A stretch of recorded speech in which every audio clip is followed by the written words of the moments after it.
Joe Biden's allies come out of the woodwork to stop Bernie. Trump fulminates over the anti-Bernie coup, and Chris Matthews is gone.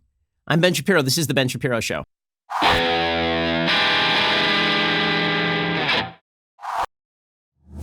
Ben Shapiro Show is sponsored by ExpressVPN. Surf the web with peace of mind. Sign up right now. Do it now at expressvpn.com/Ben. Well, don't worry. We will get to Chris Matthews leaving. I'm going to say, I'm very sad about it. Got to admit to you, I'm very, very upset. Yeah, Chris Matthews, go. He's gone. Go. He went. We'll get to that in a little bit. Very upset about it. One of my favorite impersonations. Finally retired. Gone to a better place. I'll see you in heaven, old friend. We'll get to Chris Matthews a little bit later on in the program. Dude lasted 23 years until the woke scolds got him. And that really is what happened, but we'll get to that in a little bit. We begin at this hour with the great consolidation. That's what's happening inside the Democratic Party. So I will say, this Democratic Party is way, way more systematic than the Republican Party was in 2016. So remember in 2016, you had a fragmented field, and you had Donald Trump, who was running straight for the nomination, and you had like 8 candidates, and none of them would get out. Marco Rubio wouldn't get out in favor of Cruz. Cruz wouldn't get out in favor of Rubio. John Kasich, for some reason, was just like, I'm going to stay in for no reason, ever. Just a raisin in the sun, John Kasich. A piece of paper wadded up in your pocket that went through the washing machine. That dude was just going to stay in the race all the way to the end, and he did. And he ended up being president. No, he just stayed in. Well, the Democratic Party doesn't have the same problem. They're at least systematic enough to say to the also-rans, guys, you need to get out. And that's pretty much what happened yesterday. Pete Buttigieg got out. Amy Klobuchar got out. And not only did they get out, they went and they endorsed Biden, because it is very obvious that this race is now a Biden-Sanders race. Now, Michael Bloomberg is still sitting out there somewhere just throwing wads of cash like a rapper at a strip club. I mean, just take it, just boom, making it rain everywhere. No one understands why. No one understands what he's doing, but he continues to do that. But Bloomberg is really not a threat. My prediction for tonight is Super Tuesday. My prediction for tonight, Biden overperforms the polls. Bloomberg wildly underperforms the polls, because as I said yesterday, my going theory about Michael Bloomberg is that he was a placeholder for the anti-Bernie sentiment, that if you felt that Biden was not a durable candidate, you said in polls that you were going to vote for Bloomberg. But now that Biden looks more durable, a lot of those votes are going to fall away from Bloomberg and back toward Biden. Now that it's become a 2-person race, basically, that means that Bloomberg is not going to cross that 15% threshold that you are required to pass in order to receive delegates in all of these states. And that means that those delegates instead are going to be split among the other candidates, which means more victories for Joe Biden. So I think that Biden is going to overperform tonight. It would actually not be the world's largest shock if Joe Biden were to end up outperforming Bernie Sanders tonight. And the betting markets are reflecting this. The betting markets are now reflecting that at the very least, what you're going to see on Super Tuesday is a delegate split, that it's not going to be a Bernie runaway, that Bernie may do real well in California, but that as long as Joe Biden passes 15% in California and splits the vote at all, he is likely to emerge within 100 delegates of Bernie Sanders. And if that happens, and if it's a neck-and-neck race, there are a lot of big states coming up like Florida, like Georgia, where Biden can really run up the score on Bernie, make up that deficit, and end up in a position to win a plurality of the votes. Now, that doesn't mean that Biden is going to end up winning the Democratic nomination outright on the first ballot. Right now, 538 has rejiggered all of their calculations. Here are the 538 calculations. 61% chance that nobody has a majority of the delegates. That nobody has, so a 2 in 3, 3 in 5 chance that nobody is going to have a majority of the delegates, which technically is not an open convention, but it's a contested convention because nobody wins outright. In second place is Joe Biden now. So Biden has well surpassed Bernie Sanders. Sanders has dropped precipitously in the 538 estimate of delegates. Biden now has a 31% shot at winning a majority of the delegates. Sanders is all the way down at 8%. And if you look at the number of delegates they are forecasting for Joe Biden and Bernie Sanders and Michael Bloomberg, they've got Bloomberg dropping, and they've got Biden precipitously rising to 1,738 delegates. He needs 2,000 to just win this thing. But 1,738 delegates, Sanders all the way down at 1,363. So that consolidation of the field is happening at exactly the right time for Joe Biden. And again, this shows discipline within the party. I mean, you do have to admire it as a Republican, the discipline within the party. Now, part of that has to do with the fact that there is more time in the Democratic calendar to mobilize that opposition. The Republican Party doesn't have as much time. If somebody starts running up victories very early on in Republican primaries because they are winner-take-all, it is difficult to stop them. Imagine that Iowa had been winner-take-all, and let's assume that Bernie had won Iowa. He actually didn't. Buttigieg won Iowa. But let's assume for a second that Bernie won Iowa outright. Let's assume he won New Hampshire outright. Let's assume he won Nevada outright. And suddenly he is racking up these winner-take-all scores. And let's assume California. We're not a plurality. We're not proportional delegations. Instead, we're just a winner-take-all state. Well, then Sanders would be in a much more commanding position. That was the position that Trump was in. Trump was winning 35% of the vote and walking away with 100% of the delegates. That created this giant 8-ball that nobody could get out from behind inside the Republican Party. For the Democrats, there's a little bit more lead time, and that means there is time to mobilize opposition. One state victory in South Carolina has now put Joe Biden on a fairly solid path toward the nomination. And that became even clearer with all of these other candidates dropping out. So Pete Buttigieg didn't need really to be urged. Right? Pete Buttigieg understood fairly clearly that his future runs through Joe Biden. We'll get to Pete Buttigieg dropping out of the race in just 1 second. First, let's talk about HR issues. So you're running a company. You don't really think a lot about HR if you got a small business. Let me tell you, as our business has grown, HR issues become more and more of an issue. HR can absolutely kill you if you don't have proper compliance, if you have not actually done all you can to make sure that your HR department is excellent. HR issues can kill you in cases of wrongful termination suits or minimum wage requirements or labor regulations. You need an HR department. But here's the problem. An HR manager salary is not cheap. It can cost you like 70 grand a year. So let's say you're a small company. You don't want to hire a full-time HR manager. This is why you need Bambee, spelled B-A-M-B-E-E. It was created specifically for small business. You can get a dedicated HR manager who will craft HR policy and maintain your compliance, all for just $99 a month, which is a fantastic deal. I mean, saves you a ton of money. Your dedicated HR manager is available by phone, email, real-time chat. It's not somebody who's in India picking up the phone. It is an American with HR training who is going to be able to help you out from onboarding to terminations. They customize your policies to fit your business and help you manage your employees day-to-day, all for just $99 a month. It's month to month. There are no hidden fees. You can cancel anytime. So if you're unsatisfied, all you've lost is $99. You didn't start your business because you wanted to spend time on HR compliance. Let Bambee help. Get your free HR audit today. You can't afford to get HR wrong. You get it wrong, it can cost you literally millions of dollars. Go to Bambee.com/Shapiro right now to schedule your free HR audit. That's BAMBEE.com/Shapiro. Again, BAM to the BEE.com/Shapiro. Bambee.com/Shapiro and schedule your free HR audit. Make sure that you're in compliance and that you're doing all the right things to make sure that your business is on solid footing. Okay, so the New York Times reports, late last year, a group of first-term House Democrats anxious over the party's fractious presidential race convened a series of discussions intended to spur party unity. Led by Representatives Colin Allred of Texas and Haley Stevens of Michigan, they considered issuing a collective endorsement of one moderate candidate. The group held phone calls with Joe Biden, Amy Klobuchar, and Pete Buttigieg, but the lawmakers could not agree. Some were torn between the options. Others worried about alienating voters at home who backed other contenders like Bernie Sanders or Elizabeth Warren. A few issued solo endorsements of Biden, but the grander plan disintegrated. There wasn't time to reach consensus over one candidate, said Ms. Stevens, who eventually endorsed Bloomberg. That effort was just one in a series of abandoned or ineffective plans to rally the moderate wing of the Democratic Party behind a single contender. But now, on the eve of Super Tuesday, when Democrats across 15 states and territories will hand out more than a third of the delegates required to claim the nomination, Sanders is within reach of a clear national lead, and Biden is racing to catch up. In the last few days, moderate Democrats acting with a new sense of urgency have begun a large-scale effort to coalesce around Joe Biden. And this is the big story, the coalescing around Joe Biden, the consolidation around Joe Biden. So Pete Buttigieg, who's had some fairly harsh words for Joe Biden, not as harsh as the other candidates on the stage with regard to Joe Biden, he dropped out of the race yesterday, and then he flew to Dallas to do a rally with Joe Biden and Amy Klobuchar and Beto O'Rourke for some odd reason. And Pete Buttigieg, basically, here's the thing with Buttigieg. Buttigieg is smart enough to recognize that he has no political future in the state of Indiana. So after he dropped out, there was a lot of talk. Well, he can come back next time and he can run. Okay, first of all, I find it hilarious. Like CNN was like, in 2024, he can run. Well, first of all, thank you for admitting that Donald Trump is going to win in 2020. But second of all, how? It turns out the politicians have moments, right? Elizabeth Warren's moment was not 2020, it was 2016. Okay, and Pete Buttigieg had his moment. This was his moment. So Pete Buttigieg really only has two paths to a future in politics. One is a cabinet appointment. He gets appointed Secretary of Defense because of his military background by Joe Biden or something. And the second is that Pete Buttigieg ends up carpetbagging it, that he leaves the state of Indiana and he ends up going to the state of New York or the state of Massachusetts. He pulls a Robert Kennedy or a Hillary Clinton and moves from a state where he is unlikely to win to a state where he is much more likely to win. Because remember, the one time he ran statewide in Indiana, he got his butt kicked. I mean, just got destroyed by Richard Murdoch of all people.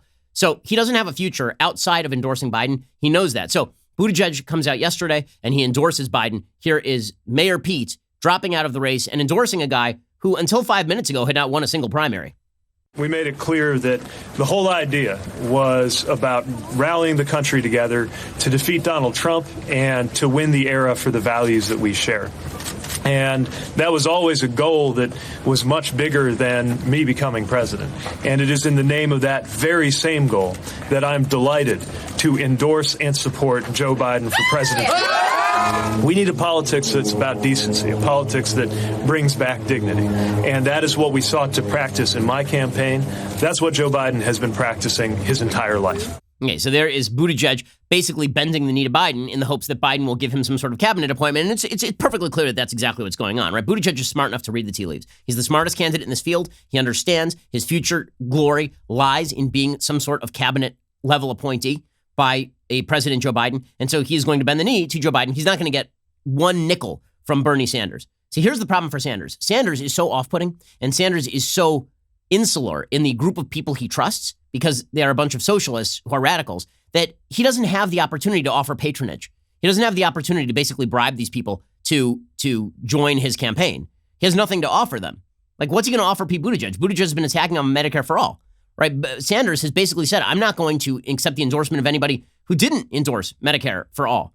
And so Buttigieg, again, the smartest candidate in the field, if not the most successful, he recognized what was going on here. Joe Biden, for his part, came out and embraced Buttigieg. And I will say, even as my Chris Matthews impersonation dies, my Joe Biden impersonation is beginning to bloom into its full flower. Here is Joe Biden explaining that Buttigieg reminds me of his son, Beau, who died, which has to hurt Hunter, right? There's a second son out there. And Joe's like, well, Pete, I don't say this a lot about people. Pete reminds me of my son, Beau, and Hunter's out there like snorting coke and doing hookers and everybody's, and it's like, why doesn't my father love me? And Joe's like, well, I have another son, Hunter. Yeah, I don't want to talk about it. He's in Ukraine. We're known as Dan. What? Go. I don't think I've ever done this before, but he reminds me of my son, Beau. And I know that may not mean much to most people, but to me, it's the highest compliment I could give any man or woman. And again, he has another son. He's never compared anyone to his son, Beau, including his other son, Hunter, who may cost him the presidency, by the way, Hunter Biden. So there is that. And then Biden basically admits, he says, listen, if I win, then Buttigieg gets an administration role. You know, we'll get to President Trump's response to this, which is pretty classic in one second. But here's Joe Biden being like, yeah, of course, if I win, and then Pete Buttigieg gets to be Secretary of Indiana. I don't know, just something. We'll give him something in America. Speak to Pete Buttigieg a couple days ago to encourage him to stay engaged because he has enormous talent. And I indicated to him that if I became the nominee, I'd be coming to ask him to be part of an administration, to be engaged in moving things forward. He could be Secretary of Transportation or something. I don't know. We'll give him something. But President Trump's response to all of this is pretty spot on and pretty hilarious. Trump was like, guys, you know what we call that when you bribe somebody to join your campaign? You know, we have a name for that, guys. It's called the quid pro quo. Quid pro quo, go. Buttigieg just went out and said something, and probably they'll say, hey, look, if I win, I'll put you in the administration. That's called quid pro quo, right? Quid pro quo.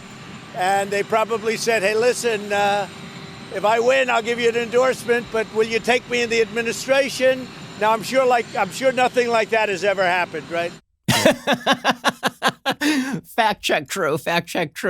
I mean, it's also true that, like, that's not a deal with a foreign country. But in any case, that is a fact check true. It turns out that's exactly what happened. That is called political patronage. And it wasn't just, of course, Pete Buttigieg yesterday who jumped behind Joe Biden. It was also Amy Klobuchar. So Amy Klobuchar, the senator from Minnesota, who, again, had outperformed Joe Biden in 2 of the 3 states that had taken place before South Carolina. Klobuchar dropped out, and then she flew down to Dallas, and she endorsed Joe Biden. So this is the first time that Amy Klobuchar and Pete Buttigieg have agreed on anything. Then they went in the back room and for some reason just attacked Pete Buttigieg's jugular with a comb. It was very weird. But here is Amy Klobuchar explaining why she is endorsing Joe Biden.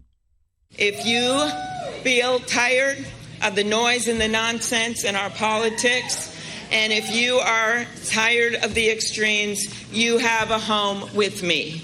And I think you have a home with Joe Biden. It is up to us, all of us, to put our country back together, to heal this country, and then to build something even greater. I believe we can do this together. And that is why today I am ending my campaign and endorsing Joe Biden for president. Okay, so these other Democrats are smarter than the Republicans were in 2016 because they recognize that their pathway to glory is getting behind somebody who is not Bernie Sanders. The entire Democratic Party establishment is now moving against Bernie Sanders, like all of them. So you've got Harry Reid, who came out yesterday in a very non-shocking move and endorsed Joe Biden. So Reid, who's the former Senate majority and minority leader, he came out and endorsed Biden. So did former Virginia Governor Terry McAuliffe. Here's Terry McAuliffe endorsing Joe Biden. By the way, on his way to endorse Joe Biden, he was doing some sort of presser yesterday. Apparently, his elevator got stuck with like 10 people in it. I cannot think of much of a worse fate than being stuck in an elevator for 2 hours with Terry McAuliffe. That sounds like almost the definition of hell. In any case, here is Terry McAuliffe, former DNC head and former Virginia governor, explaining why he was endorsing Joe Biden on CNN. I have made a decision. I'm going to endorse Joe Biden. I'll be with him in Norfolk tomorrow at 7 o'clock tomorrow night. He's coming up to Virginia. You know, I've thought long and hard about this. For me, it's about beating Donald Trump, and to me, it's an electability issue. Who has the best shot of beating Donald Trump? You know, health care is our biggest issue. That's why Democrats win. I want someone who's going to protect Obamacare and expand Obamacare. Okay, so Harry Reid did it as well. Harry Reid's statement was, President Donald Trump has done unspeakable damage to our country, our institutions, and the rule of law. Democrats need a candidate who can assemble the largest, most diverse coalition possible to defeat Trump and lead our country following the trauma of Trump's presidency. That candidate is Joe Biden. So everybody's making the pure electability argument. Other endorsers in the last 48 hours, Senator Tammy Duckworth of Illinois, former Senators Barbara Boxer of California. Barbara Boxer, by the way, the dumbest person in the U.S. Senate for years. I mean, she held that title unchallenged for years, but she is behind Joe Biden as well. So is Mark Udall of Colorado and Blanche Lincoln of Arkansas. So spate of endorsers coming out. And those weren't the only ones. Susan Rice, basically Obama called up all his friends. He said, I'm not going to get involved, but if you would endorse Joe, that'd be good. So Susan Rice, an awful, awful national security advisor to Barack Obama, she came out and endorsed Joe Biden. She tweeted, I'm proud to endorse Joe Biden for president. Here he is comforting me. On January 4th, 2017, just after my mother passed away, there is no one kinder, more empathetic, and caring than Joe Biden. He will lead America with the same deep compassion and decency. Okay, this has been the pitch for Biden, is that Biden is a nice guy, whereas Bernie is a very, very mean guy. We'll get to one more major endorser of Joe Biden in just 1 second. First, let's talk about replacing employees. So let's say that you have an employee who is just the star of your company's softball team. And let's say that this, we'll call him Matt. And let's say that this particular employee, I mean, he's just a stud on your softball team, and you take real pride in your company's softball team. But in hitting a double, he just blows out his hamstring so he can't go to work anymore. And he's just sitting at home, icing that hammy, and thinking about how we could have won the softball game last night if only he had not made that wrong turn at first base. Well, you know, at that point, you might be thinking about replacing Matt. I mean, you need somebody. I mean, he's on the DL. You need somebody in the middle of the lineup. And you need somebody who can actually do the accounting around here while he's healing up that hammy. So why exactly would you keep Matt around? Well, you'd check out ZipRecruiter. That's what you'd do. You'd go to ZipRecruiter because ZipRecruiter.com/dailywire allows you to try it for free. ZipRecruiter sends your job to over 100 top job sites with their powerful matching technology. ZipRecruiter scans thousands of resumes to find people with the right skills and experience for your job and then actively invites them to apply. You can even add screening questions to your job listing so you can filter candidates and focus on the best ones. ZipRecruiter is so effective that 4 out of 5 employers who post on ZipRecruiter get a quality candidate within the very first day. Here's the truth. As much as I rip on a different employee every time we do a ZipRecruiter ad, the truth is we do take hiring extremely seriously here at Daily Wire, and that is why we use ZipRecruiter. We got to find candidates, the best candidates, in the shortest available period of time. Try ZipRecruiter for free yourself. Go to ZipRecruiter.com/dailywire. That is ZipRecruiter.com/DAILYWIRE. ZipRecruiter.com/dailywire. Keep your employees on their toes. And more importantly, get some great new employees at ZipRecruiter.com/dailywire. ZipRecruiter is indeed the smartest way to hire. Okay, so one more big endorsement came forth for Joe Biden yesterday, and that'd be Beto. Now, honestly, I'm just happy I get to break out the Beto impersonation. Like, I have all of these impersonations that are being buried in shallow graves lately because they have these brief flickers of light, and then Beto was one of them. He was one of everybody. Everybody loved the Beto impersonation. Well, Beto dropped out of the race months ago, and I haven't been able to break out my Beto for a while. So Beto, he endorsed Biden yesterday. He just smoked a doobie and then just skateboarded in all cool and everything. Still got the same shirt. He only has one shirt. And that shirt has gone through a beating, man, from the cover of Vanity Fair to like being very rich in his mansion paid for by his in-laws to like, you know, being useless. Well, he just jet set it in Texas. And he was like, oh, you know who I like? I like Joe. Joe Biden's great. And he's going to appoint me Secretary of Broness, Secretary of Smoking Up, Secretary of Awesome. Yeah, man. Go, Beto, go. Tomorrow, March 3rd, 2020, I will be casting my ballot for Joe Biden. We need somebody who can bring us together and heal us. We need somebody who can reestablish the moral authority of the United States. We need somebody who will fight for democracy here and abroad, because democracy is under attack here and abroad. We need Joe Biden. And I'll be honest with you, not only do we need Joe Biden, we need a president who's not going to ban all the deodorant, because let me tell you, my pit stains are horrendous in this particular video.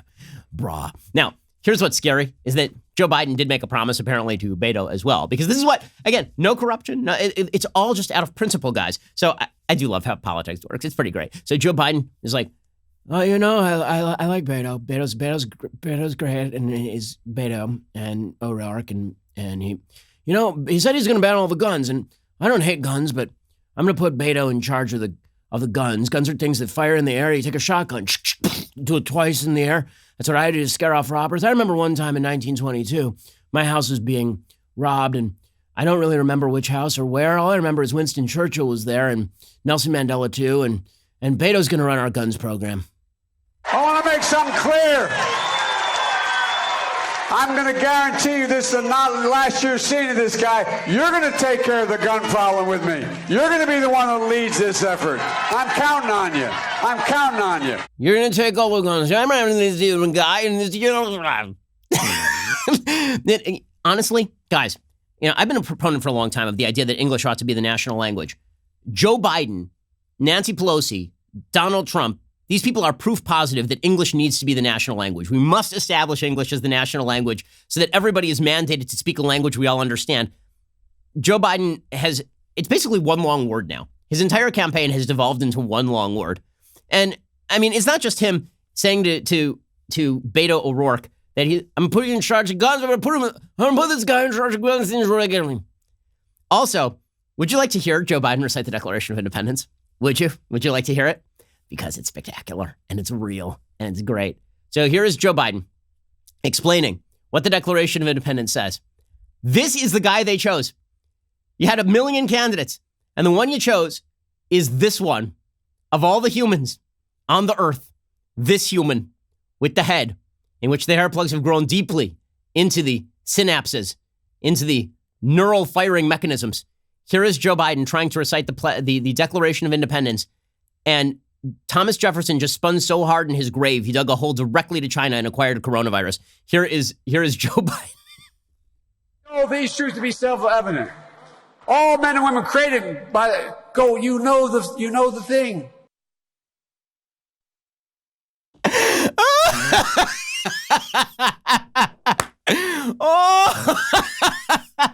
Oh, play it again, do it again. Self-evident. All men and women created by you know the thing.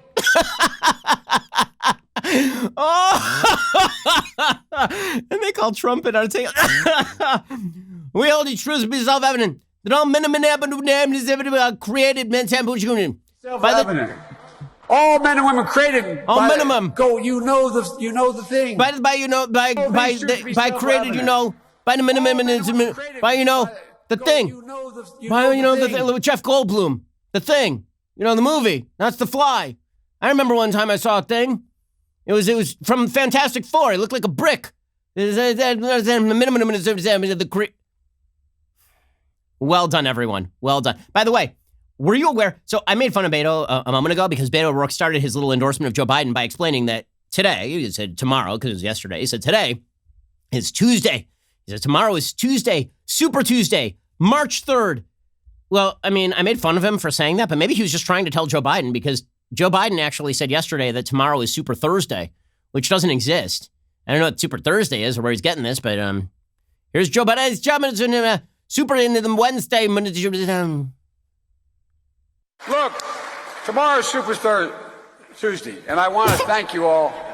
Even everybody else laughing at him. I'm rushing ahead, aren't I? He's going to rush ahead on his Thursday. Okay, guys. I mean, I hope all the candidates should live long and be well. All I'm going to say is that I feel like the country is in severe danger because coronavirus is only killing people above 65, and we only nominate people above 65. So that's all I'm going to say about that. Okay, meanwhile, Bernie is feeling a little bit left out in the cold. Man, this is getting to be fun. Bernie's feeling a little bit upset. We're going to get to that in just 1 second. First, have you ever been in that weird situation where a part in your car breaks down, now you got to take an Uber over to the auto parts store? You go there, they don't have the part. Or you go there, they have a generic part, it costs too much money. Why are you not using the interwebs? Are you not aware it is 2020 and we have a thing called the interwebs? Are you Joe Biden and you believe that it's 1916 and you're just trying to avoid the Spanish flu? Well, instead, you should be using the internet. RockAuto.com. RockAuto.com always offers the lowest prices possible rather than changing prices based on what the market will bear like airlines do. Why spend up to twice as much for the same parts? The RockAuto.com catalog is unique, remarkably easy to navigate. RockAuto.com has everything from engine control modules and brake parts to tail lamps, motor oil, even new carpet. Whether it's for your classic or daily driver, get everything you need in a few easy clicks delivered directly to your door. RockAuto.com. It's a family business serving auto parts customers online for 20 years. Head on over to RockAuto.com right now. See all the parts available for your car or truck. Write Shapiro in their How Did You Hear About Us box so they know that we sent you. Head on over to RockAuto.com right now. Make sure that you're getting the proper part for your car or truck and that you're not getting jobbed by companies that are going to charge you a different price, whether you're an expert or whether you are a novice. Instead, go check out rockauto.com, get the best parts available, and write Shapiro in there. How did you hear about us box? So they know that we sent you. Okay, meanwhile, Bernie rightly is looking at this and going, the Democratic Party is trying to stop me. What are they doing? I can't believe it. They're stabbing me in the back. It's just like 2016. And or like when Stalin pushed Lenin down the stairs and killed him. I mean, that was good. Then we got Stalinism. But other than that, it's exactly the same. So Bernie is very mad about this. He says, it's not a surprise to me that they're coming after me. Of course they're coming after me. This is what the kulaks always do. The kulaks are always coming after me. Bernie Sanders, Leninist. It is no secret, I mean, the Washington Post has 16 articles a day on this, that there is a massive effort trying to stop Bernie Sanders. That's not a secret to anybody in this room. The corporate establishment is coming together. The political establishment is coming together, and they will do everything. They are really getting nervous that working people are standing up. Well, mostly they're nervous that you're an old loonbag commie and they're afraid you're going to lose to Trump. But he's correct. He's correct, obviously. The party is mobilized. All the heads of the party do not want to see Bernie as the nominee. And again, I think it shows impressive discipline. To be honest with you, it is a disciplined party. It's one of the reasons why the Democratic Party typically has been more popular with its own constituents than the Republican Party. The party apparatus among Democrats is still very much operational. It's completely dysfunctional with Republicans. The Republican Party apparatus does not exist, which is why Trump was able to run in and just take over the entire party. Well, Bernie tried it, and now the establishment is kicking back, and they are saying no. Sanders was asked directly by Anderson Cooper last night on CNN if the Democrats are stealing the nomination from him again, and Bernie was like, I'm not going to answer that question. I mean, maybe they are. Maybe they're stealing the Normally, I'm the only one who steals from people. I just come and take the money. But now the Democrats keep trying to steal the nomination from me. They stop it. This is very bad. Here's Bernie getting mad. Again, here we'll get to the implications of the Bernie versus Biden showdown and the fact that no one's going to have a majority of delegates going in just 1 second. But here is Bernie refusing to answer if the Democrats are stealing the nomination from him. President Trump questioned last night the timing of Buttigieg's withdrawal, tweeting in part, "This is the real beginning of the Dems taking Bernie out of play. No nomination again." He also tweeted this afternoon, quote, "They are staging a coup against you." Is he right? You know what? I really wish that the President of the United States might kind of spend his time doing his job. Maybe, just maybe, he might want to worry about the coronavirus. The coronavirus? A virus that is made from beer? I don't like beer. I like vodka, like my Russian compatriots. In any case, he won't answer it, right? He rips on Trump because that's always the convenient out, but he's not saying. And the answer is that the Bernie bros feel like this is being stolen. And if you watch the Bernie bros online, they're making this very clear. Trump, of course, is stoking those flames, right? Trump is just like, go for it. Trump tweets out, they're staging a coup against Bernie. Now, of course, they're not staging a coup against Bernie. It's called a normal election process. But that's not what Trump is doing there, right? Trump doesn't actually think that they're staging a coup against, maybe he does, but who cares? What he's actually doing there is trying to stoke the flames of division inside the Democratic Party. Sanders yesterday, he's getting more and more ticked off. As he is the front runner, he's never felt actual scrutiny. Bernie, when you're the outsider and you get to aim fire at everybody else, you're not the one who faces the scrutiny. And so Bernie went through an entire election cycle where he was the outsider and Hillary was the insider. And up until this point, he was able to play that card because Biden was the guy who was going to win the nomination, and Bernie was just going to be outside sniping at him. Then Bernie became the front runner, and all the spotlights swiveled and hit him. Like the end of Stalag 17. All the spotlights in the place went and just hit him. And all of a sudden, the machine guns are aimed at him, and Bernie starts to lose it. So Bernie's getting more and more angry on the campaign trail, which is not his best look, honestly. Sort of avuncular, honest guy was always his best look. But angry communist is, it turns out, not supremely popular. So he was asked yesterday whether he was, why he keeps campaigning as a socialist, why people keep calling him a socialist. And Bernie Sanders answered with the Popeye answer, I am what I am, and that's all that I am. And then he downed a can of spinach. It was real weird. Here's Bernie explaining. Co-chair Congressman Ro Khanna told the Wall Street Journal that he's been trying to convince you to portray yourself differently as a successor of Franklin Roosevelt and as a New Dealer. Do you ever regret labeling yourself a democratic socialist? No, I am what I am. I am what I am, and that's all that I am. I'm strong to the finish when I eat my spinach. He's Popeye, the sailor communist. Michael Moore then came out and he says it's really sad that people are thinking of how to stop Bernie instead of stopping Trump. You can see they're already in mourning. Right? The Democrats on the Bernie side, they're already in mourning. They think it's being stolen, and they are pissed. They are super pissed. So I'm going to give you coming up in just a moment, I'm going to give you the sort of breakdown of the possible options that happen after Super Tuesday. We'll give you the delegate breakdowns. What are the possibilities here moving forward? None of them are good for Democrats. This is all a disaster for Democrats. But Michael Moore, obviously already in preemptive mourning for Bernie Sanders' campaign, here he is explaining that people should stop thinking about Bernie. Instead, they should think about Trump. But of course, neglecting the fact, the reason that people don't want Bernie to be the nominee is specifically because they think that Bernie can't beat Trump. That's the whole point. I think they're falling in line. They're not thinking tonight about who can stop Donald Trump. They're thinking about who can stop Bernie Sanders. And it's sad to see that. And it's sad for anybody to be thinking about voting for Biden because they're afraid. They're voting out of fear. If you're afraid of Trump now, if that's what really is behind this, that if you vote for a candidate, that we take fear into the general election. Running on fear, we will lose to Trump if we vote on fear. Well, you might lose to Trump if you try to elect a communist. I mean, that's what most of the Democrats are thinking. In just a second, I'm going to give you the breakdown of what could happen going forward, and none of these scenarios are good for the Democrats. They're all a real problem for Democrats. We'll get to that in a second. First, Super Tuesday is upon us. An octogenarian communist is in the lead to face off against President Trump. But Joe Biden, an actual dead person, is now gaining on him quickly. Now, if Bernie Sanders were to run this company, everything here would be free. Free memberships, free advertising, free pudding cups, and kill the kulaks to pay for it. But in reality, that would make us go bankrupt very quickly unless we killed the kulaks to pay for it. Nevertheless, we still have some great savings in store for you. Right now, you can become a Daily Wire member for 25% off on any plan using coupon code NEVERSOCIALIST. I don't know about you guys, but savings like these always make my Tumblr overflow with leftist tears. Daily Wire members get an ad-free website experience, access to all of our live broadcasts and show library, the full 3 hours of the Ben Shapiro Show, access to the mailbag, and now exclusive election insight op-eds from yours truly. Join us for special events like the Super Tuesday episode of Daily Wire Backstage, where we'll be breaking down and covering all of the Super Tuesday election updates in real time.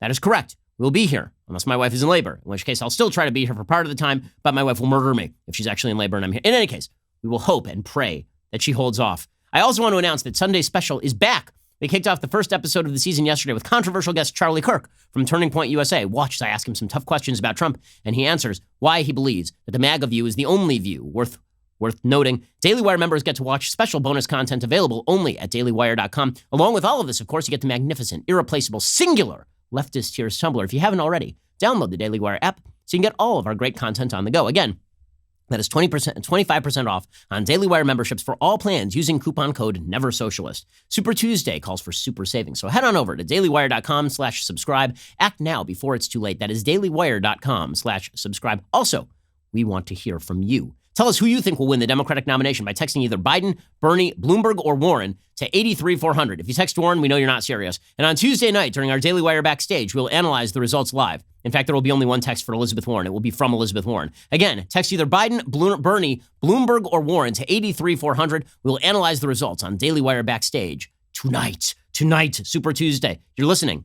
to the largest, fastest growing conservative podcast and radio show in the nation.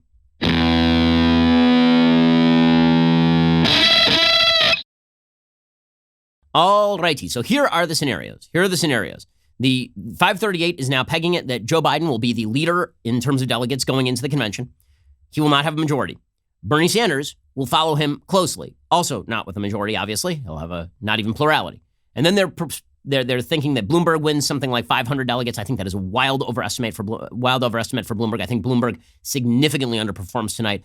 I may be wrong. I will be surprised if Bloomberg wins more than about 40 delegates tonight. Seriously, I think that Bloomberg is not going to cross 15% in nearly any state. I think he is going to completely collapse once the voters have a chance to actually vote for Biden or Bloomberg. I think people are going to vote for Biden. Okay, so I think that Biden significantly overperforms. I think Bernie performs exactly in line with expectations. And I think Bloomberg's votes all go to Biden, basically. Also, Klobuchar and Buttigieg endorse Biden. So I would assume that most of those voters, not all of them, but most of them, end up moving over to Joe Biden as well. This leads to the possibility of three scenarios. The worst case scenario is the scenario in which Sanders cleans up tonight, but Biden gains. And by the time of the convention, Sanders ends up with slightly more delegates than Biden, and Bloomberg ends up with like 500, 600 delegates, right? That is the worst case scenario. Let's say that Biden ends up with 1,500 delegates, and Bloomberg ends up with 600 delegates, and Bernie ends up with 1,700 delegates. Bernie's not going to get the nomination in that case because the rules state you have to win a majority of the delegates. But Bernie is going to claim that having won a plurality of the delegates, he should be handed the nomination. As the leader in the clubhouse, he should be allowed to have the nomination, and anything else is stealing the nomination from him.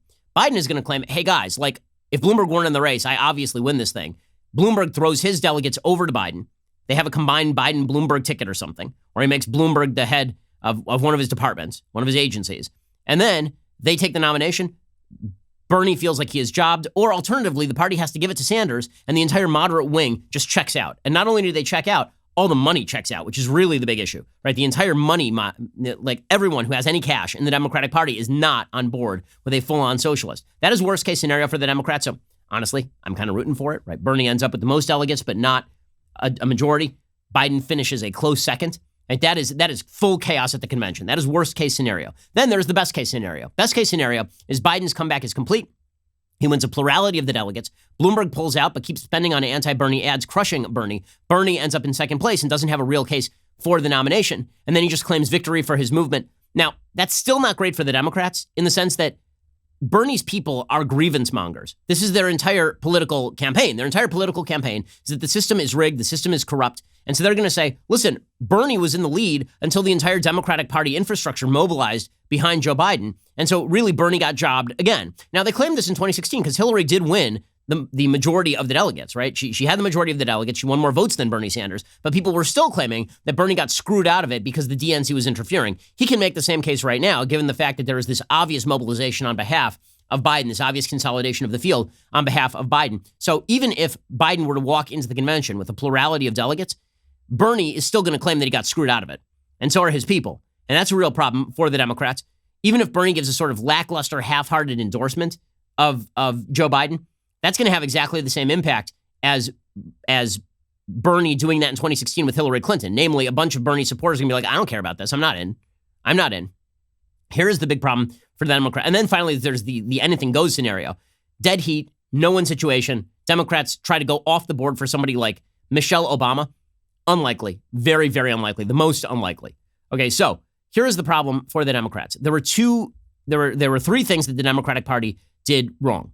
I mean, really, like three serious things. One, they rejiggered the primary process to help popular but non-majoritarian candidates like Bernie at Bernie's behest. So Bernie claimed last time around he was screwed. So the Democratic Party responded by releasing raw vote totals in places like Iowa. They responded by getting rid of the impact of superdelegates, making it appear that Bernie had more of a shot at bucking the party infrastructure. That was big mistake number one. Big mistake number two, letting Bernie run as a Democrat without actually being a Democrat, and then hijacking his platform. Right? Everybody decided to hijack Bernie's platform and decided to be mini Bernies. And at that point, Bernie became the most honest guy in the field, and there was a sort of consolidation that happened behind Bernie. Right? So letting Bernie into the game in the first place and then rigging the game to try and help Bernie, two horrible decisions. And finally, the decision by Biden to run a horrible, lackluster campaign. So even if Biden pulls out the nomination, Biden will have done severe damage to the Democratic Party by running such a crap campaign. Why? Because he opened the door wide to Sanders, which ends up allowing the Sanders supporters to feel jobbed by Biden winning the nomination. Imagine if Biden had not run a crappy campaign. Imagine if Biden had raised money and spent in Iowa and spent in New Hampshire and he'd won the first couple of contests. There wouldn't have been a split in the party. But now that Bernie actually was for a short time the delegate leader and may still be the delegate leader after Super Tuesday, given California, now, no matter what happens, because Biden ran the world's crappiest campaign, it ends up that you have a major split inside the party. So this is almost best case scenario for President Trump, right? Trump is just overjoyed about all this, and he should be. Now, meanwhile, Bernie is sort of praying that Michael Bloomberg does better than expected in these various Super Tuesday states. There's only one problem, which is that Bloomberg is awful at this. Yesterday, Bloomberg did another one of these CNN town halls, and he was confronted on gun control. It did not go well for him. This is actually on Fox News, rather. It did not go well for him. Justify pushing for more gun control when you have an armed security detail that is likely equipped with the same firearms and magazines that you seek to ban the common citizen from owning. Does your life matter more than mine or my family's or these people's? All right. I probably get 40 or 50 threats every week, okay? And some of them are real. That just happens when you're the mayor of New York City or you're very wealthy and if you're campaigning for president of the United States, you get lots of threats. Okay, that is the worst answer ever. Basically, I deserve it because I can afford it, and also I get lots of threats, so I should be able to protect myself, but you should not be able to protect yourself. Horrible answer by Bloomberg. Again, I think Bloomberg falls flat on his face today. I think Bloomberg has an awful, awful evening, and I think that benefits mainly Joe Biden. Okay, meanwhile, the other big story of yesterday, it's a loss to me, it's a loss to America, it's a loss to everybody. Chris Matthews just left his show, Hardball, MSNBC. Come on in here, come to the show, a rumpled. And say things. Just metaphors, similes, alliteration, just lots of things. Come in here, just say things. Last night, Chris Matthews got on his show after 23 years doing hardball. A lot of hardball right there. Lots and lots of it. Got on, he said, you know what? I've had it. I'm mad as hell. I'm not going to take it anymore. I'm leaving. And you guys can't stick it. Now, he makes an excuse. He says, well, the reason I'm doing it is the times have passed me by because we've moved into a more woke era. He gives a quasi-apology. Here's Chris Matthews giving a quasi-apology and saying, you know what? I'm out. Matthews out. Mic drop. Chris Matthews, go. No, I mean, like, actually go, like, leave. But go, Chris Matthews, go. Let me start with my headline tonight. I'm retiring. This is the last hardball on MSNBC. And obviously, this isn't for lack of interest in politics. As you can tell, I've loved every minute of my 20 years as host of Hardball. The younger generations out there are ready to take the reins. We see them in politics, in the media, in fighting for their causes. They are improving the workplace. We're talking here about better standards than we grew up with, fair standards. A lot of it has to do with how we talk to each other. Compliments on a woman's appearance that some men, including me, might have once incorrectly thought were okay. We're never okay. Not then and certainly not today. And for making such comments in the past, I'm sorry. Okay, and then he leaves. And he says, you know what? I'm out. I'm done. Catch you later. And this was somewhat hilarious because Steve Kornacki was obviously taken by surprise. So Steve Kornacki's just on the set doing elections analysis, and he's like, and they're like, guess who's the new host of Hardball? Okay, who drew the short straw? Steve Kornacki, congratulations, you're the host. And so Steve Kornacki on air last night was like, hi, everyone. I'm your new host, Steve Kornacki. So here's Steve Kornacki on MSNBC trying to soldier through this thing. I mean, credit to Steve Kornacki, honestly. That was a lot to take in just now, I'm sure. And I'm sure you're still absorbing that, and I am too. Chris Matthews is a giant. He's a legend. It's been an honor for me to work with him, to sit in here on occasion. And I know how much you meant to him, and I know how much he meant to you. And I think you're going to miss him, and I know I'm going to. We're not going to have any bells or whistles here. We do have to fill the rest of this hour. We're going to take a quick break and come back with Space News. Hey, I don't have a teleprompter, and I don't know what to do. And you know what? Good for Chris Matthews. Honestly, like seriously, good for him. Because Chris Matthews was like, I'm getting jobbed out of here. Right? That's what's okay. So what really happened here is that Chris Matthews was Chris Matthews for 23 years. And he was wildly entertaining. Okay, Chris Matthews, the reason I imitate him is because, yes, he says silly things a lot. But also, dude is entertaining. Okay, Chris Matthews was fun. He was fun to watch. Okay, and it was great. I loved it. Every moment was just a little tingle up my leg, sparks of joy, like Marie Kondo on TV. Unbelievable. And the reason he was ousted is because the woke bros decided to get him. There were two basic incidents that happened over the last month. He was fine. Neither of them was a big deal. One of them was where he suggested that the Democratic Party was waking up like the Allies in 1940 and realizing that the Germans had taken over the beaches, basically.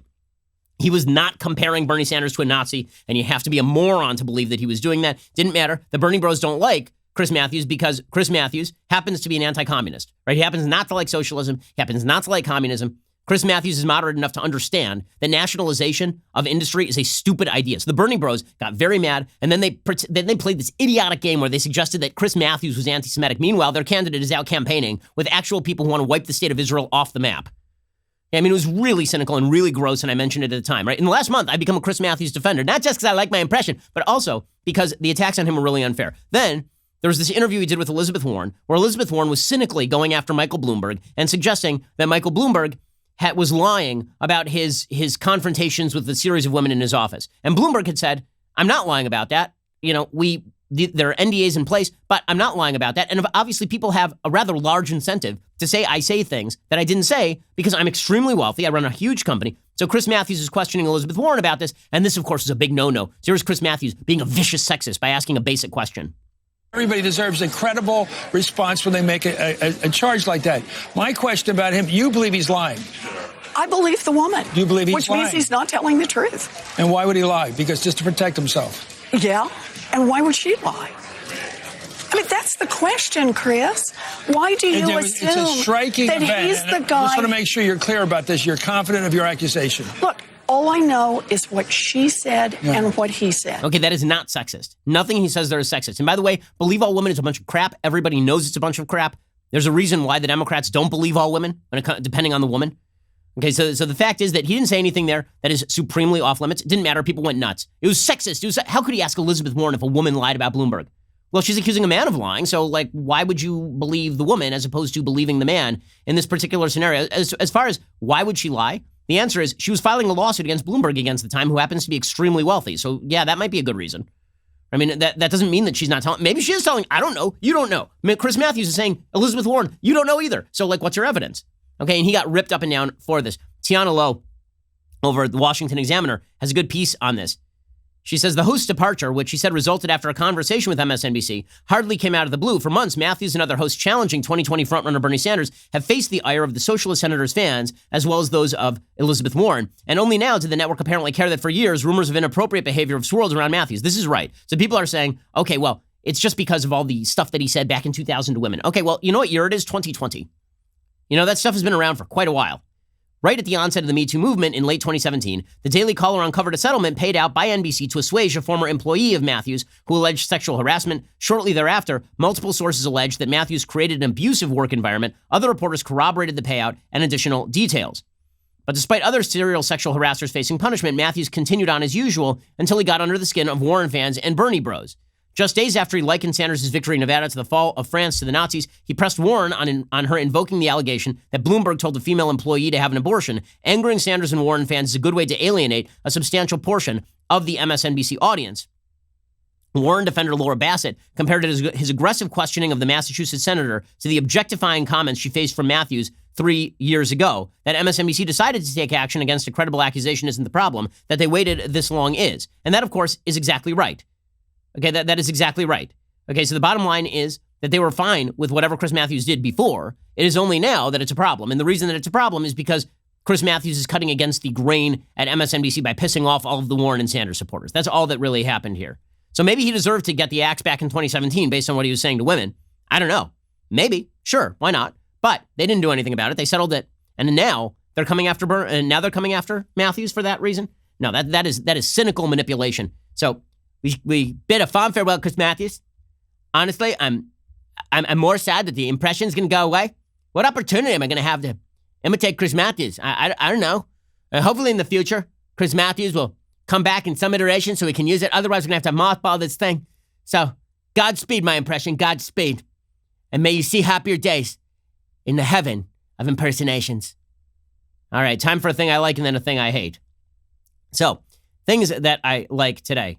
So somehow, Bibi Netanyahu is some sort of political magician. So according to the Jerusalem Post, Benjamin Netanyahu has now defeated Benny Gantz. He is still short of a majority.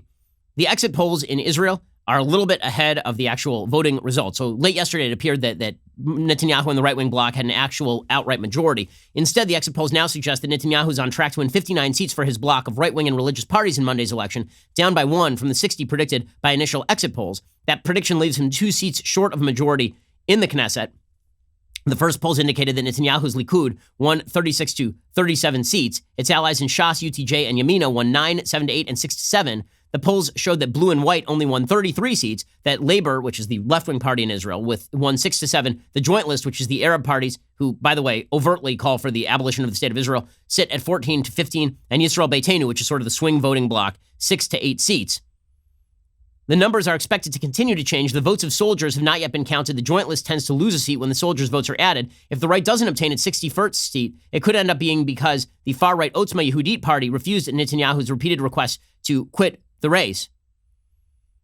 So now the only question is whether they can peel off 1 or 2 votes, whether the blue and white constituency, which is basically just an anti-Netanyahu party, whether a few of them say, listen, we're done with this. We've done 3 elections in a year. This has to end. And they join Netanyahu's coalition. Bottom line is that Netanyahu has basically given up for dead after the last election. The conventional wisdom suggested that with the indictment coming down for corruption against Netanyahu, that people were going to abandon Likud in droves. This was what people in blue and white were saying. I said that was not going to happen. I suggested that you were going to end up with a new election in all likelihood. Bibi actually surpassed those expectations. People are angry. They're angry that blue and white continues to hold this thing up. And by the way, the longer that Bibi continues as prime minister of Israel, the better for Bibi, because the big issue in Israel is whether Bibi Netanyahu was going to be tried for corruption in Tel Aviv or in Jerusalem. Okay, this would be the equivalent of, is President Trump going to be tried for corruption in Austin, Texas, or is he going to be tried for corruption in Lubbock, Texas? Right? The venue makes an awful lot of difference. Right? If he's tried in Lubbock, he's fine. If he's tried in Austin, he's going to jail for life. The same thing is true of Bibi Netanyahu. If he were not prime minister, he would be tried in Tel Aviv, which is a city that hates Benjamin Netanyahu. If he is tried in Jerusalem, he probably gets a slap on the wrist, which is basically a more appropriate response to all of this, and then continues as prime minister. All of this is over and blue and white liquidates. Blue and white made a serious strategic error. Okay, they made a serious strategic error. I've been saying this for months. Back in October, when the last election took place, they obviously should have formed a unity government with Netanyahu. They should have had a rotating prime ministership. That would have been their best move. Instead, they decided to sit outside and snipe at Netanyahu, and the Israeli voters got tired of it, and they decided they were not going to reward blue and white for all of this. They were simply not going to continue giving blue and white their votes in the same numbers they had been before, simply because they don't like Netanyahu. So, another stunning political victory for Netanyahu. At the very least, he remains in power for the foreseeable future, even if there's another election. That means that election is not going to happen until summer. The trial starts March 17th. That means it happens in Jerusalem, which means that Bibi is probably going to be slapped on the wrist or acquitted within a couple of months. And that means by the time the next election comes around, that's a big win for Netanyahu. If he's acquitted or if he gets a slap on the wrist, this thing is over next election.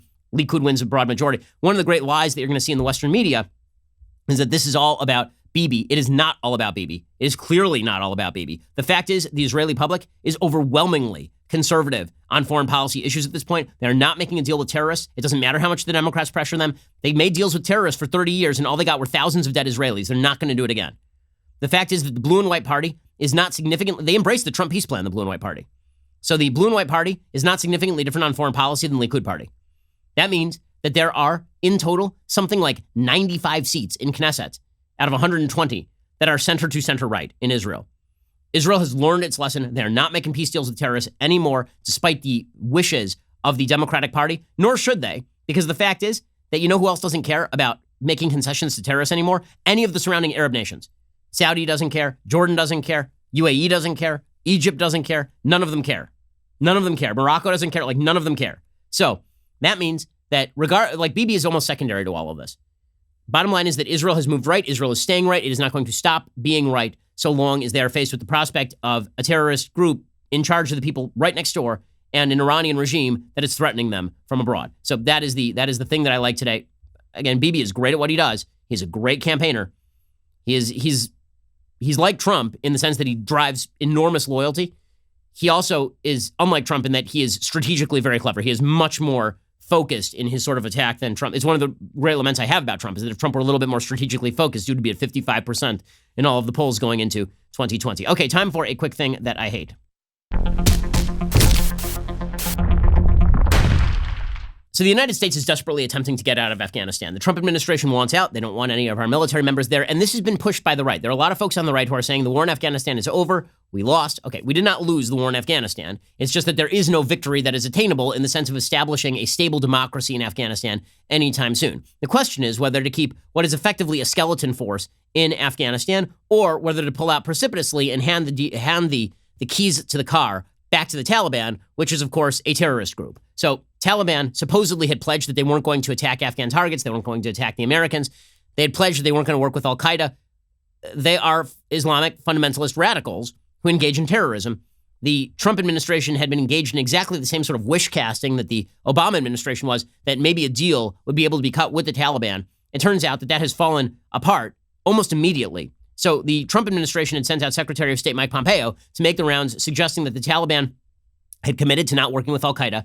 There's nothing in the deal about that. That they had committed to ending terrorism. There was no deal about that. Within a day, they ended their partial truce and started attacking American and Afghan targets again. By the way, the Afghanistan government was not on board with any of this. So it was very weird. The United States was negotiating with the Taliban without the direct involvement of the duly elected government of Afghanistan that is in place. Right? That's a very weird thing. And not only that, the United States was pledging to release 5,000 Taliban prisoners who are not being held by the Americans. They're being held by the Afghan government. So strengthening the opposition to the Afghan government in pulling out. According to the AFP, the Taliban called an abrupt end to a partial truce on Monday, just 2 days after signing a deal with the United States that was meant to bring peace at last to Afghanistan. In the southern province of Kandahar, considered the Taliban's heartland, fighting broke out in at least 2 districts. They started attacking 5 of our posts in Panwahi and Maiwand. Local police chief Sultan Mohammed Hakimi told AFP, fighting is ongoing. The Taliban ordered its fighters to recommence attacks against Afghan army and police forces, apparently ending an official reduction in violence that had seen a dramatic drop in bloodshed and given Afghans a welcome taste of relative calm. The partial truce between the U.S., the insurgents, and Afghan forces lasted for a week, running up to the signing of the U.S.-Taliban accord in Doha on Saturday, and was extended over the weekend. The Taliban spokesman Zabihullah Mujahid told AFP, the reduction in violence has ended now, and our operations will continue as normal. So they bought basically like a week of reduction in violence. Well done, everybody. As per the U.S. Taliban agreement, our Mujahideen will not attack foreign forces, but our operations will continue against the Kabul administration forces. In other words, there's no actual truce here. Basically, they're just saying, if the Americans leave, we won't attack more Americans. Well, okay, if the Americans leave, there won't be any more Americans for you to attack. So what exactly is the peace deal? What exactly is achieved? What's the negotiation? The answer is there is no negotiation. When one side is determined to withdraw and the other side is determined not to, one will withdraw, the other will not, and things will go back to the way that they were.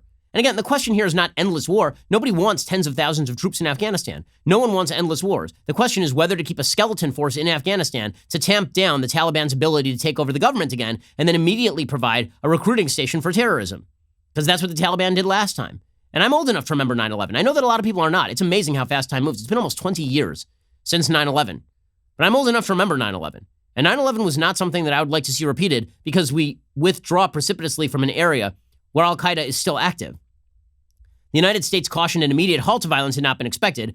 General Mark Milley, chairman of the Joint Chiefs of Staff, said the Taliban is not a monolithic group. There's multiple terrorist organizations operating. To think that violence is going to go to zero immediately, that's probably not going to be the case. So now, this is the problem with signing peace deals with terrorist groups. You end up becoming PR spokespeople for the terrorist groups. You saw this from the Obama administration, too. The Obama administration kept saying things like, well, you know, if you look at Iran is not actually pursuing terrorism. They became a PR spokesperson because they were signing a deal with the Iranians. They became a PR spokes agency for the Iranian government. Now you have the United States downplaying Taliban violence against the legitimate government of Afghanistan in order to make an excuse for why we should withdraw. Now, again, you want to withdraw, but understand their costs. Understand their costs to withdrawing, and the costs to withdrawing do include the prospect of future violence down the road. The easy position in foreign policy, I've discussed this at length, the easy position in foreign policy is always bring the troops home. Why? Because immediate benefits, long-term downsides.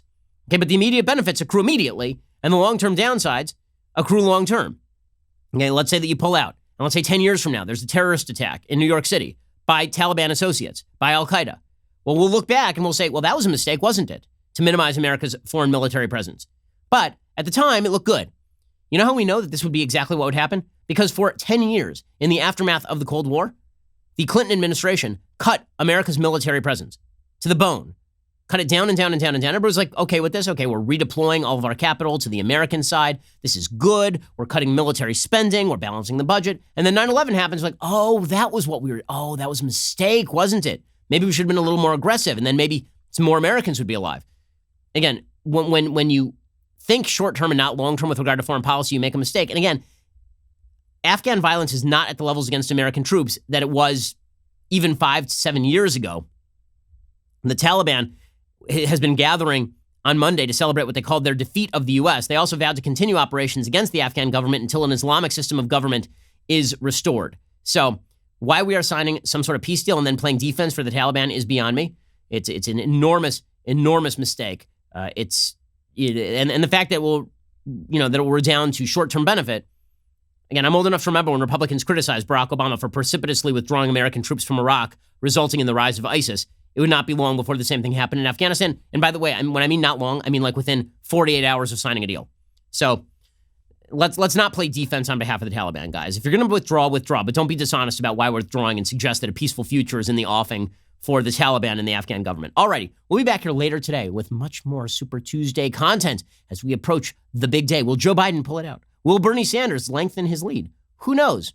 Well, I mean, I have some speculation, but we'll get to that a little bit later on in the day. Otherwise, stop by dailywire.com. We have a Super Tuesday broadcast for you tonight. We'll be covering the results live and in color. So go check that out tonight. By becoming a subscriber, you can ask us questions. We have a cavalcade of comedy stars. So check that out tonight over at dailywire.com. Otherwise, we'll see you here tomorrow for the recap of all the big news. I'm Ben Shapiro. This is The Ben Shapiro Show. The Ben Shapiro Show is produced by Colton Haas, directed by Mike Joyner, executive producer Jeremy Boring, supervising producer Mathis Glover and Robert Sterling, assistant director Pavel Wydowski, technical producer Austin Stevens, playback and media operated by Nick Sheehan, associate producer Katie Swinnerton, edited by Adam Sayevitz. Audio is mixed by Mike Coromina. Hair and makeup is by Nika Geneva. The Ben Shapiro Show is a Daily Wire production. Copyright Daily Wire 2020. Amy Klobuchar drops out of the race, Chris Matthews drops out of MSNBC, and Joe Biden has a Super Monday. We will examine how the Dems are pulling out all the stops to stop Bernie before Super Tuesday.